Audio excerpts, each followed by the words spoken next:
infelizmente eu tô achando que vou perder esse perfil ainda hoje com quase 1 milhão de seguidores. Hoje eu acordei e me deparei com um terceiro aviso, sério, um terceiro aviso. E vocês já sabem o que isso pode significar. Infelizmente tentaram me prejudicar por conta de besteira.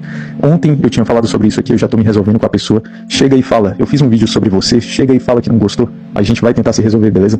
Então, eu só quero deixar claro aqui que eu não entendo o que o TikTok considera ou não violação das diretrizes, já que eu vejo cada absurdo aqui na plataforma e as pessoas ganham milhões de seguidores, sabe? Eu já vi pessoas ganhando milhões de seguidores. E vocês também sabem disso.